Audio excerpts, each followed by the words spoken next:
that comes to mind when I think of my dad is adaptable. Because no matter what situation he's in, bad or good, he always makes the best out of it.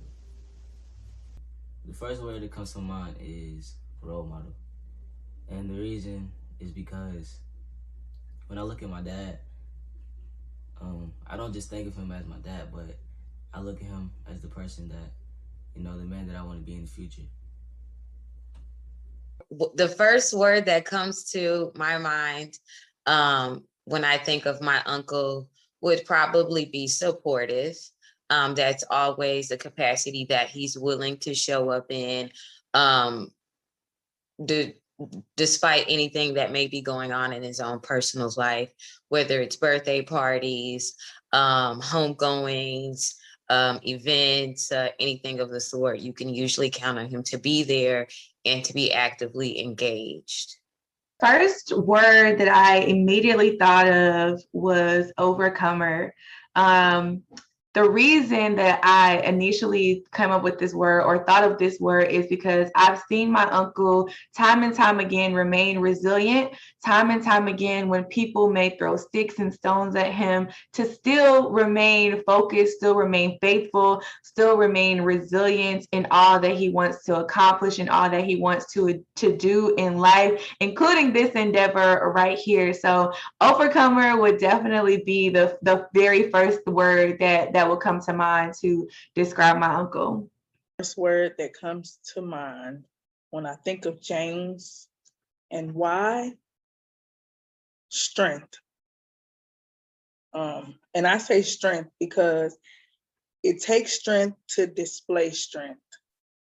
And when you are dealing with whatever it is that life is throwing at you, be it circumstances, betrayal, hurt from anybody, not just family, just things in general that happen, it builds your strength.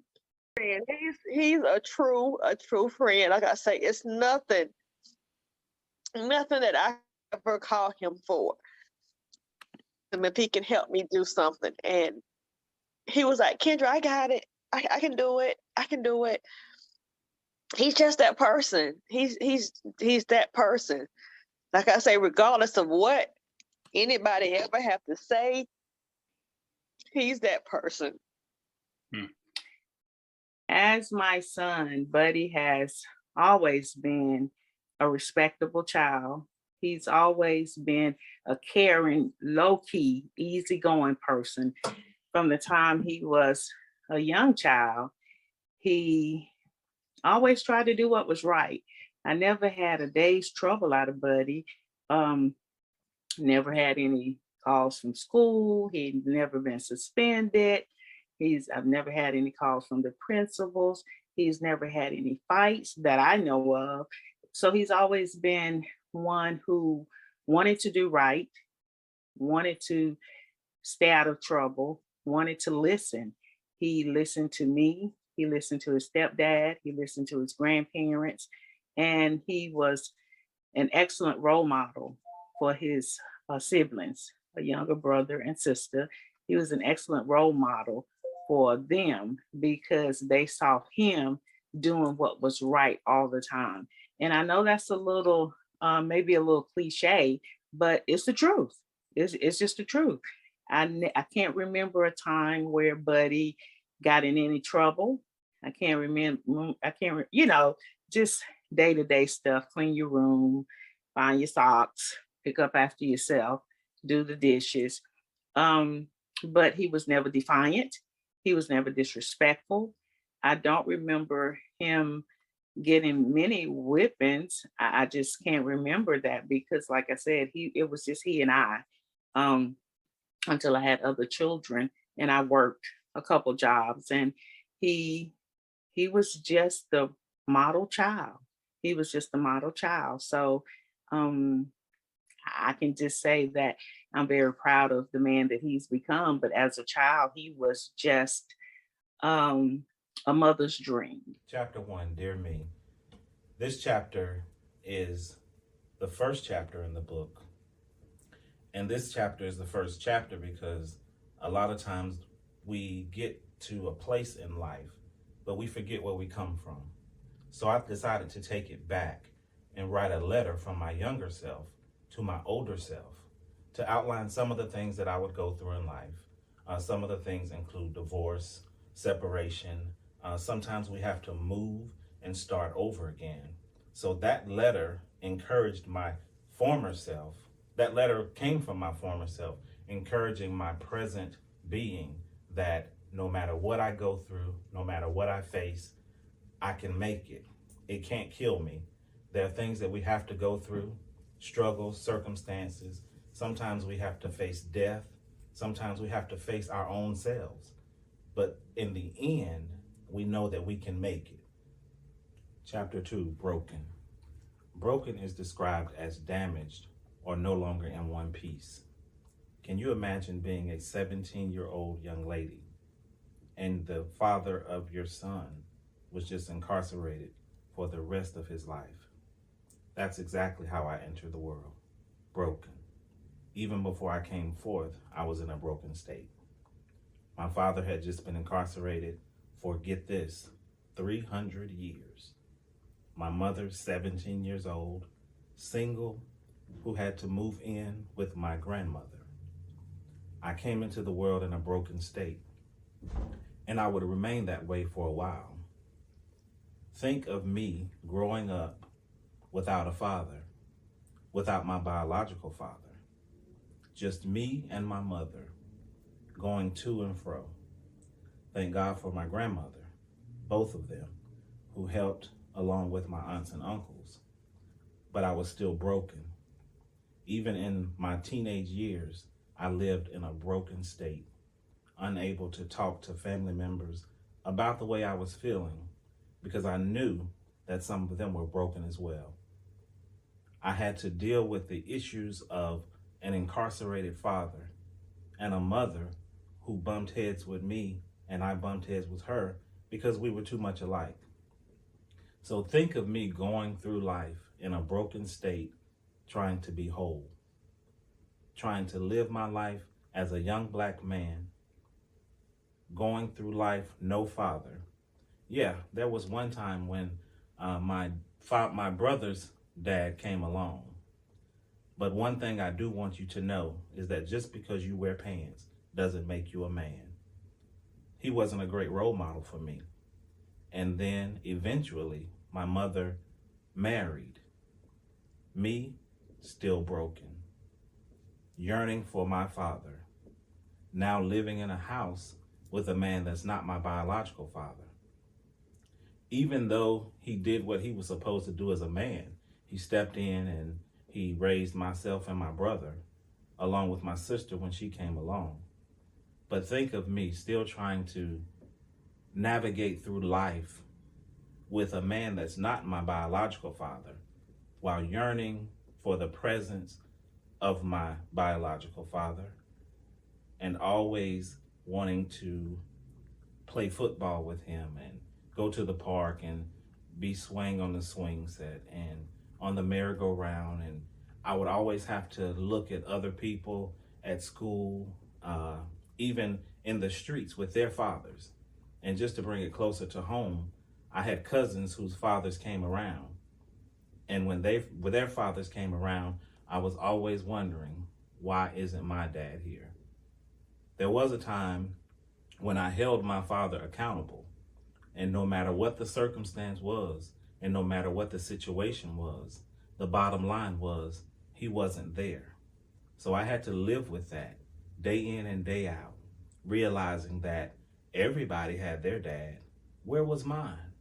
Why isn't he here? Did he not love me? Am I not good enough? What is it that made him leave? It wasn't until I was 16 years old that my father wrote me a letter, and he outlined the crimes that he was committed, that he didn't commit, but that he was accused of. And he let me know that those crimes he did not commit. And he also let me know in that letter that the man that was raising me was doing something that he couldn't do, and that I was to respect him as my father. That day, my outlook on who I know now as Pops changed. He became a better man in my eyes. I looked at him in a different light because my father had reached out to me and was man enough to say, because I'm not there, you still do what you're supposed to do as a child, because that man is doing what he's supposed to do as a father. That day, the brokenness began to break. Crossroads. Have you ever found yourself standing in a place where you had to make a decision whether you were going left or whether you were going right? You didn't know which way to go, but you knew you had to make a decision. That's this chapter. I found myself standing at a crossroads in life, figuring out, where am I going from here? My life had been dismantled, recently separated, headed for divorce, with twin sons to raise. And I had to make a decision whether I was going to stay or whether I was going to go. Even though the decision had been made in my heart, my head had to align with what my heart already knew had to take place. So I was at a crossroads, standing in between there and here. Which way do I go? Do I stay? Do I go? Have you ever found yourself in a place where you didn't know what to do? Where you have smiled longer than you were happy, and you stayed even though you were already gone? That's this chapter. I stood at a crossroads not only in my marriage, but in my spiritual life, because I couldn't figure out, God, why would you let me get into something that I'm not happy in? Well, the answer was, sometimes we get into things and God is not in it. It was us all along. So you have to decide, what are you going to do from here? So I found myself divorced. I found myself separated from my sons, who I was used to seeing every day of the week. And not only that, I had to leave the church that I had been at for almost 20 years. Why? Because of this one decision that had to be made. But one thing I realized is that sometimes you have to move.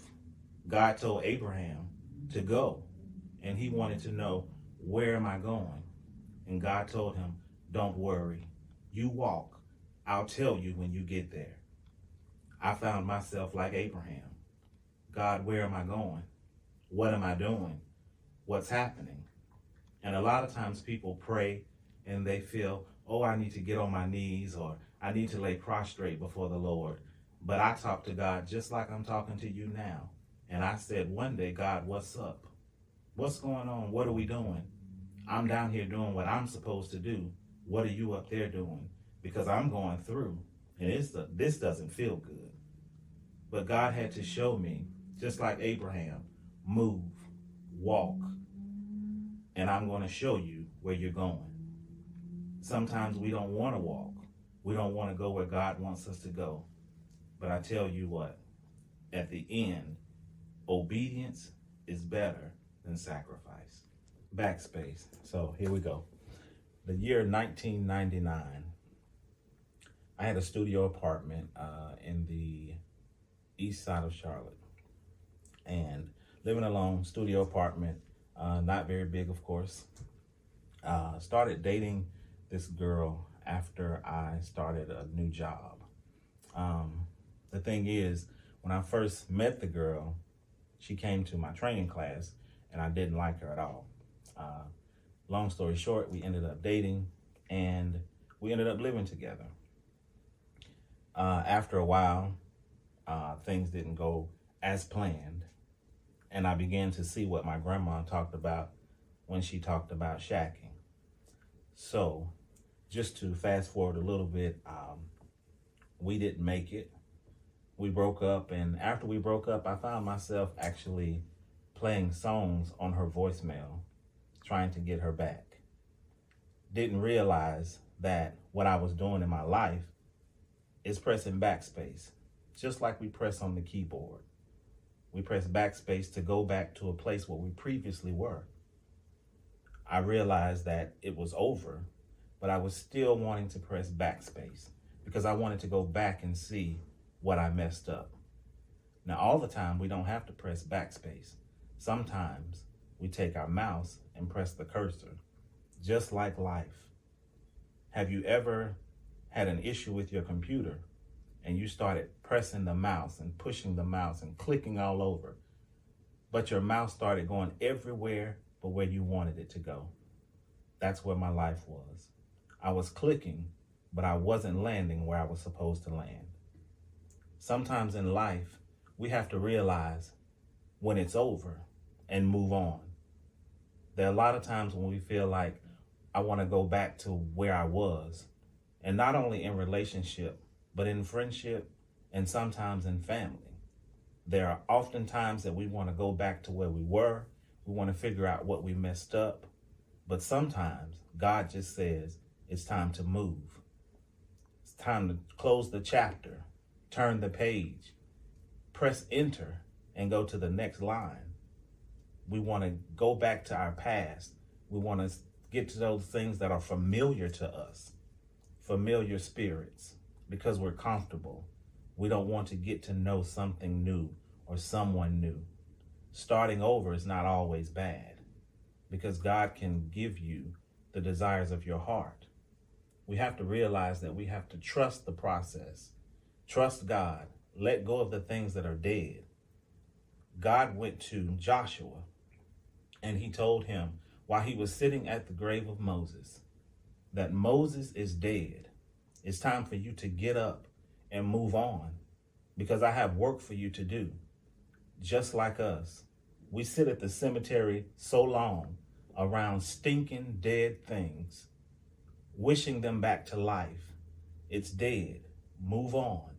God has work and God has need of you. Why me? God sets before us life and death. We should choose life. There was a time when the devil got in my head for no particular reason and for every reason under the sun.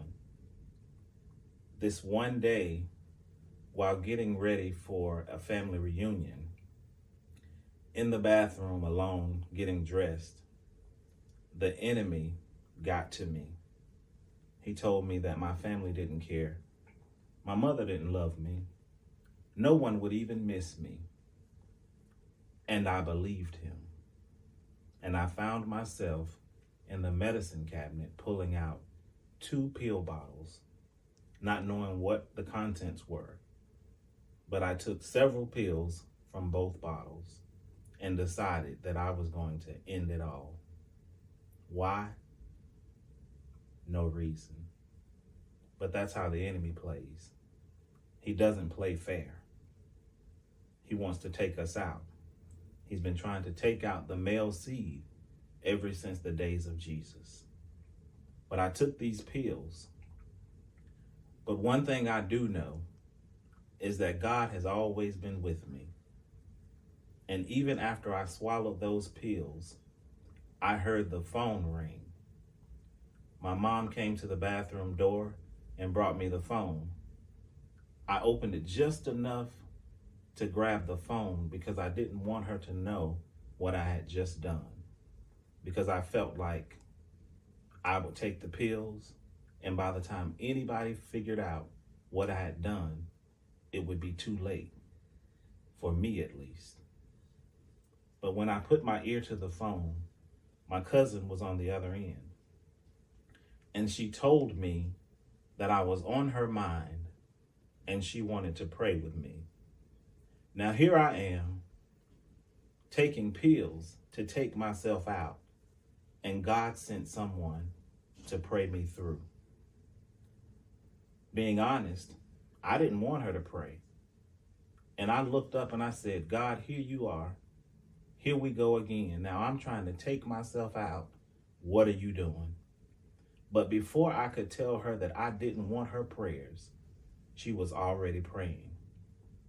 During her prayer, I found myself on my knees in the position of surrenderance and affirmation, confirmation of what she was praying. Before long, the pills were no longer in my body, but they were in the toilet. God is real. And if it's not your time, you're not going anywhere. I know a lot of times we ask, why me? Why am I here? What work has God for me to do? What am I here for? What is my purpose? My mom should have aborted me. Whatever you have ever said about your own life, whatever negative affirmations you have spoken over yourself, all of us have wondered, why me? But God has a question for us all. Why not you? Fight. I've never actually had a real fight ever in my life. The only thing that comes to mind when I was writing this chapter was being on the basketball court with someone that I considered a friend. And because I was winning, of course, he was mad. So when I went up to make a layup, he fouled me by pushing me off the cement court into the grass. Angry, of course, I got up, and when I got up, he knocked me right back down. And when I say knocked me down, I mean almost knocked me out.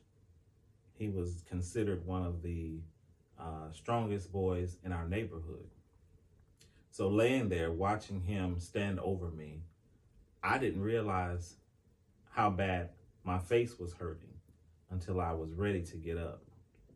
And then I wondered if I even wanted to get up. That's just like life.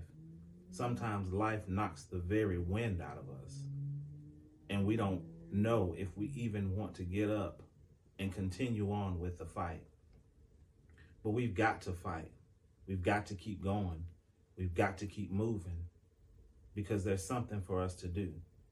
The Bible says that we should fight the good fight of faith. But what do you do when your faith is being tested? Who do you fight against then?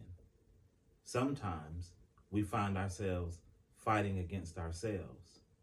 Have you ever had two people that were fighting each other, maybe a friend, and you wanted to help them out? So you began to fight the other person. And before long, those two people are fighting you. Because one thing I've realized in life, that two people will join against you to fight against you. We've got to continue to fight in this life. It's going to get hard. Sometimes it's going to get tough, but you can't give up. You've got to keep going. You've got to fight the good fight of faith. Deliverance. A lot of times we feel like we need to be delivered from other people, from situations, from circumstances, when the truth of the matter is we really only need to be delivered from ourselves. A lot of times we spend in life blaming other people for decisions that we've made. We realize at the end that they weren't always the problem. Sometimes the issue is us. A lot of times we go to God and we want him to take things away. Take this away from me. Take that away from me. Deliver me from this. Deliver me from that. When the real issue is we just really need to get over ourselves. Sometimes we don't need to be delivered from anything. We just need to grow up. What happened to being mature? What happened to being a grown-up? Deliverance is available, but sometimes deliverance is not needed. I realized during this chapter, while I was asking God to deliver me from people, to deliver me from church folk, to deliver me from family, to deliver me from circumstances and situations, that I only needed to be delivered from myself. Because once God delivered me from me, then it was easier to be delivered from what I allowed the people that I was asking him to deliver me from. We have to forgive and move on and walk in our deliverance. chapter 8, Restored. Life sometimes is like an unpaid insurance policy. You know, when you don't make the payment, you have a lapse in coverage. You mess up and no one's covering you. But God is always covering us. One thing about being restored is that you're restored from your former self. I realized throughout my life that there were a lot of times that I had issues and situations that were going on, and sometimes you just need to be restored. I remember when I was getting in trouble in school, and there was only one time that I can remember that my pops disciplined me. And I remember him coming into the room with the leather belt and telling me that this is going to hurt him more than it's going to hurt me. That was the one and only time that he had to discipline me. I remember while I was getting that old-fashioned whipping, it looked as though it was hurting him more than it was hurting me. But after that whipping, he grabbed me and he hugged me. Now I knew that the whooping was the punishment or the discipline, but the hug that he gave me was the restoration. You see, sometimes in life, I've realized that I had to be broken, finding myself standing at a crossroads, pressing backspace with a little fight left in me, asking why me, and praying for deliverance because I needed to be restored. I remember the first Bible verse that I ever learned by memory at 7 years old. I can remember my great-grandmother sitting me on the side of her bed along with my cousin, and she told us that we had to remember that Bible verse. That was at about 7 years old, and I still remember that Bible verse to this day. And that Bible verse came to mind when writing this chapter. The Lord is my shepherd, I shall not want. He make me to lie down in green pastures. He leadeth me beside the still waters. He restores my soul. He leadeth me in the paths of righteousness for his name's sake. Yea, though I walk through the valley of the shadow of death, I will fear no evil, for thou art with me. Thy rod and thy staff, thy comfort me. Thou preparest the table before me in the presence of mine enemies. Thou anointest my head with oil, my cup runneth over. Surely goodness and mercy shall follow me all the days of my life, and I will dwell in the house of the Lord forever. Remember that no matter what you go through in life, no matter what you've gone through, it had to happen, but it couldn't kill you.